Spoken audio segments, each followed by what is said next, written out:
Hello everyone, this is Jonathan Diep with the Deep Dive. I apologize for my long delay of not releasing any videos. There's just been some financial and personal issues that came up, but enough of that. Let's get to this week's topic, which is why The Mandalorian is the best post-George Lucas Disney Star Wars product. Now, if you guys have been living under a rock for all these years, George Lucas sold the rights to Star Wars to Disney and Kathleen Kennedy in particular for them to create a new trilogy of Star Wars films and products. Now, the sellout was around a couple $2 billion, so I'm pretty sure he's fine with seeing how they pretty much destroyed everything he made so far.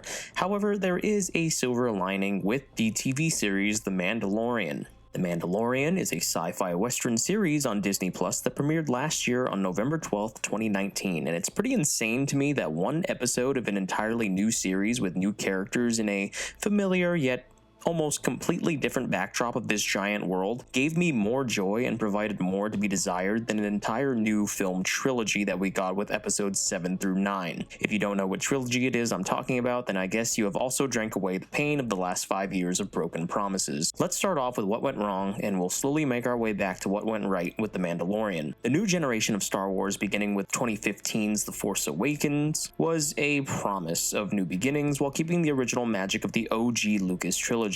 And while The Force Awakens was a generally safe adventure film, when you look back on it, it provided enough to make us sort of interested in the new protagonist and story direction. Here's why I say sort of. If they had just been more upfront about what direction they wanted to take our new and old beloved characters, then they shouldn't have lied in their marketing, or better yet, just be honest and tell the audience that they didn't know exactly where they wanted to go. But it's Disney, and they can't look weak in the eyes of their audience, specifically Kathleen Kennedy, and we'll get to that train wreck in a bit. But from what it seemed, there was a promise of the first Jedi who came from a stormtrooper background, because he's literally the first character we see in the first teaser trailer that they dropped, along with a mysterious scavenger and a villain who may or may not be connected to beloved characters in the past. So the setup is there to make a somewhat interesting and intriguing trilogy, but that's the issue, and what was eventually something that got worse over time was the direction of that setup. It's a damn shame that J.J. Abrams of all people was assigned to take on the first film. While I did enjoy the first reimagining of Star Trek that Abrams did, it was very clear in its sequel, which was Star Trek Into Darkness, that Abrams was just retreading the plot of the original Star Trek II,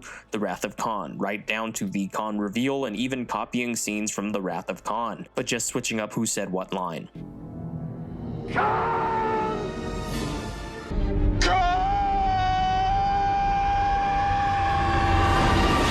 And you get a lot of that nostalgia retread in The Force Awakens. We have a main protagonist in Rey who feels like a nobody on a desert planet, who dreams of wanting something bigger with more purpose in her life, and her fate of meeting a droid and a father figure who will accompany her on her adventure will lead her to confront her destiny, pretty much entirely to the arc of Luke in A New Hope. My issue isn't that the narratives are very similar per se. As I've said before, that Force Awakens was just a fun popcorn movie, and it was a regardlessly enjoyable film to see that was balanced and practical and CGI effects, with a fun score by the always iconic John Williams, and a return to form with the performances of Carrie Fisher as General Leia and Harrison Ford as Han Solo. However, whereas the original trilogy had depth and took the time to develop and have its audience get a feel for who these people were and their strengths and then their weaknesses, Force Awakens seemed to follow a subliminal line of tropes that is just so in your face that even the blind can see through it. Do you ever notice in this new trilogy that it's usually only Rey or Princess Leia, or General Leia, who are in complete control of their actions and never seem to truly face a challenge that becomes detrimental to their being, and they never once face a situation they couldn't get out of or even sets them back a bit? Rey is like a super god.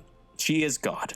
She's a godlike being, who from the start is a badass that they want us to buy into. But I'm sorry, besides the whole, I don't know my parents and I live in the desert thing, so I'm a nobody trope, what is so special about her character? She controls the use of the Force so easily, and she defeats the supposedly Darth Vader incarnate in the villain Kylo Ren like it was nothing. And in an abomination like The Last Jedi, which is one of the worst sequels ever, her character doesn't even train with Luke all that much, and there's once again zero progression or arc for her character, other than she's a god in human form and can fight and control her powers better than anyone in Star Wars film history. How can an audience relate to someone who doesn't even seem human or have any flaws or progression in their story? Going back to the J.J. Abrams thing, if you want him to be the first person you go to create this trilogy, then let him do the entire trilogy. Instead, the producers had a great idea of having 3 separate directors writing and directing each film in the new trilogy, and it all just fell apart from the outset. Why?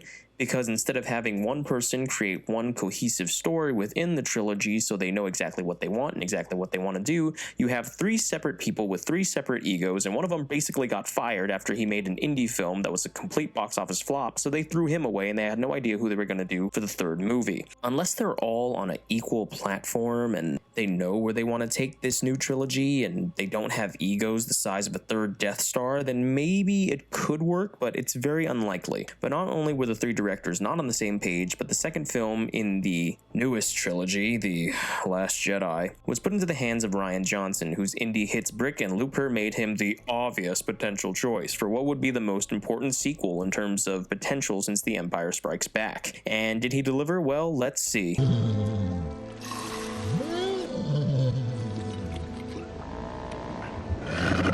Supremely.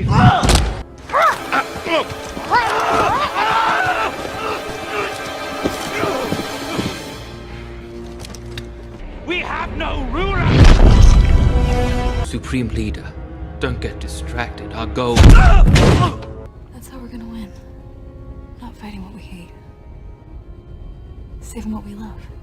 Oh dear God. So yeah, there have been long-standing rumors that Johnson was given a breakdown of plot elements that Kathleen Kennedy and J.J. Abrams came up with in terms of narrative direction, and Johnson, being under the impression that he was working for an indie studio or for himself, essentially tossed it out like Luke tossed away that lightsaber belonging to his own father for cheap laughs in the opening minutes of The Last Jedi.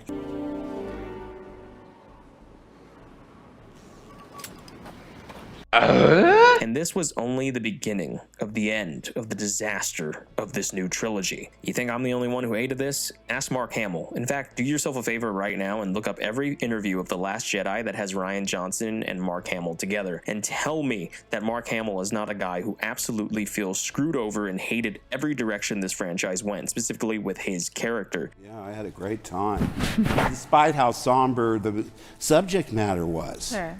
I mean, it says right in the script, forget the past, kill it if you have to. And you're doing a pretty good job. I'm trying. You know, I said earlier, I don't want to repeat myself, I only asked for two things: no cameos and a run of the trilogy part. See how well that worked out for me? I remember one thing that was very informative to me, because I would say, like, you know, but we really have to think of what the audience expects and what they want. And he says, no, we have to do the opposite. We have to give them something they don't expect that we want. I said to Ryan, I said, Jedis don't give up. I mean, even if he had a problem, he would maybe take a year to try and regroup. But if he made a mistake, he would try and right that wrong. So right there, we had a fundamental difference. That's the crux of my problem. Luke would never say that. I'm sorry. Well, in this version, see, I'm talking about the George Lucas Star Wars. This is the next generation of Star Wars. So I almost had to think of Luke as another character. Maybe he's Jake Skywalker. He's not my Luke Skywalker. Did this studio not realize that more than half of the reason people wanted to see these films in the first place was because of the promise that we would not only get a continuation of Star Wars, but we could also get to see our favorite characters again? Do you really think people wanted to tune in because they said, oh yay, new characters. Yeah, Rey, that girl I know nothing about. Oh yeah, Finn, that stormtrooper I know nothing about.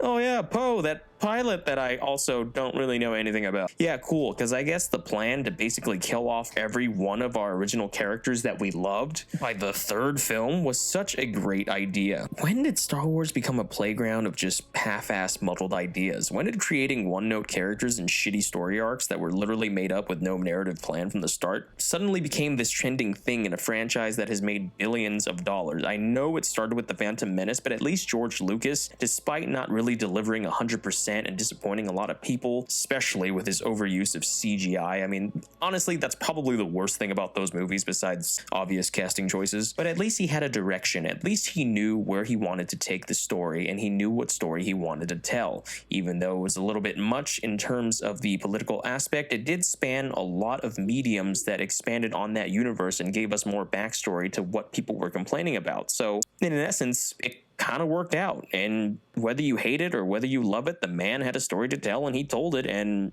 I might be one of the few people that actually thinks the prequels aren't that bad. Here's what's even more sad, is that you can make an abomination like The Last Jedi and have people all over YouTube, critics who are certified on Rotten Tomatoes, calling it the best Star Wars film since The Empire Strikes Back. And then you realize that the director, writer, and producer of this particular sequel were just giant assholes who only wanted to promote social messages, have their entire story arc rely on Rey, who has no growth, no challenge she has to face, and every other character with an interesting archetype from the previous movie is pushed to the side and are comic reliefs pretty much. Or let's just say they're idiots. Oh yeah, and Luke is kind of an asshole too now, I guess. Don't know where that shit came from, but okay, Mr. Little Johnson. Have it your way, I guess, because your way caused backlash and fan hatred, which led to Abrams coming back on board to try to fix your mess and make up some shit. So you essentially wasted an entire trilogy failing to establish anything new or interesting to the lore. How does The Mandalorian compare? The Mandalorian does have the benefit of being a TV series first and foremost. This allows for what could be a redundant idea if explored in the film medium to be taken into any direction it desires, with the one constant being that Jon Favreau is the main head writer and creator at the helm. Right away, we are introduced to a world that is familiar yet not often explored within the slums and seedy underworlds of the galaxy, with the Mandalorian being our bounty hunter aficionado being our protagonist. He is right away thrust into a situation where he understands the consequences should he engage in it, which is protecting the life of his target, Baby Yoda. We don't know if that's its actual name, but we're just going to call him Baby Yoda. The idea is already more intriguing and interesting for viewers than nearly the first two Star Wars films, 7 and 8, combined. There's no call for rehash or nostalgia trips. It's trying to tell its own story with the faceless but somehow still intriguing main character throughout. And along the way, we are meeting tons of characters who we don't know will be mainstays or will only live past half an episode, which is also, given the fact that this franchise is named Star Wars, it's actually nice to see new characters dying, meaning the stakes are high and everyone is at risk. For this being a TV series, there's a lot more to gamble here. This could have easily been a one-season, one-and-done show. But because the characters are interesting, because the lore and the environment and the different settings taking place goes beyond just lightsabers and the Force, the show essentially turns into a Western gunslinger type show. The films were always going to make money regardless, due to the property itself and the names attached to that property, no matter how shitty the films would get. The Mandalorian had to take off and be successful at the outset. If you don't get a successful first season, you don't get any more seasons. And for the most part, it's entertaining, focused, and never drifts off into anything that could make it seem pretentious or abiding to nostalgic factors. It focuses on stories and characters the most, and doesn't feel like it's making itself up as it goes along. The biggest factor in the success of The Mandalorian as compared to the new Star Wars trilogy is specifically that the treatment of its protagonist is more fair and makes more sense. The issue with the Star Wars trilogy with Rey is that she is a carbon copy of Luke from the original Star Wars trilogy, only she has no shape or mass or anything interesting about her. They're both outsiders from a desert planet wanting more with their life as they look beyond the horizon to something more, something better than the life they have currently. But whereas Luke's character goes through constant journeys and arcs that explore his weaknesses and strengths, with the core foundation of himself being that he cares for his loved ones and will do anything to save them and never loses his sense of purpose,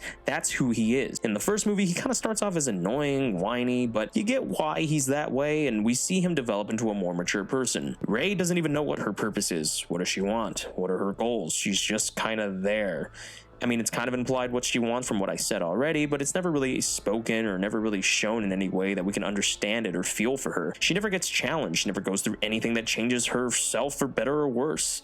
Luke lost his goddamn hand and found out his father he never knew is the dude that just chopped off his hand, and he also happens to be one of the most evil dudes in the galaxy and Darth Vader. Rey? Well, she's powerful, and she's God, and she's a nobody. But watch her kick ass, because girls and kids all over the world can relate to someone who just breezes through every obstacle in their lives and only becomes all-powerful. Okay, I didn't realize Neo was the central character of this new Star Wars trilogy, but alright. How does the character of the Mandalorian compare, and is he better? Well, for starters, despite rarely ever seeing his face, we know the type of business he's involved in right away from the outset. We don't need a backstory necessarily, because we understand that the show isn't about backstories, and since it is a series, it has time to develop that if it wants to go in that direction. The show immediately puts you into the Mandalorian's world, and how his world is different from anything we've seen recently. Right away, we know he's a man of business, but the simple sight of a child changes something within him, something that goes beyond even a bounty hunter morals to kill or capture to be killed. It presents a moral conflict that will take him on a journey that will lead to the unknown. From that point, we can learn along the way who he is and who he meets along the way. This is far more fascinating than a character who is basically a nobody who we know nothing about and is given all these attributes that doesn't even feel earned or understood by an audience to feel earned. How can a show about a bounty hunter with a helmet on the whole time be more interesting than an entire trilogy trilogy with multiple characters. I'll tell you how. Because it's a man. Just kidding. Because for one, his professional career is established from the start. If you watch Star Wars, if you know anything about bounty hunters, you know people who look like him do a certain job. 2, you can see how the atmosphere he's placed in has shaped him into the person that he is up to the point where we're introduced to him. And 3, you have the same team of creators collaborating to tell this character's story. Therefore, there is continuity and structure and a plan to what is going on. You don't have creators doing hand-me-downs like the Star Wars trilogy and the second person in the process of that hand-me-down deciding to say, fuck the vision, I'm doing my own thing. And therefore, you have to work back from the ground up because you obviously didn't have a backup plan to your already shitty plan in the first place. It's just sad in general that people would rather flock to the cinemas or spend their time watching themselves get robbed of anything actually compelling or original instead of actually watching an original or adapted story made for a purpose that was bigger than revenue. Now look, while The Mandalorian isn't a perfect show, it's still steady enough to stay interesting and continue to build its world and its characters to where you want to tune in every week. So I hope that formula, at least for The Mandalorian, continues to work for it and knows when to call it quits and end on a respectful note. Alright guys, that is all I have for this week's episode. I appreciate you for tuning in. Please like, share, and subscribe. Your support means everything to me and gives me more drive to produce more content. This is Jonathan Diep with the Deep Dive, and I will see you all next time.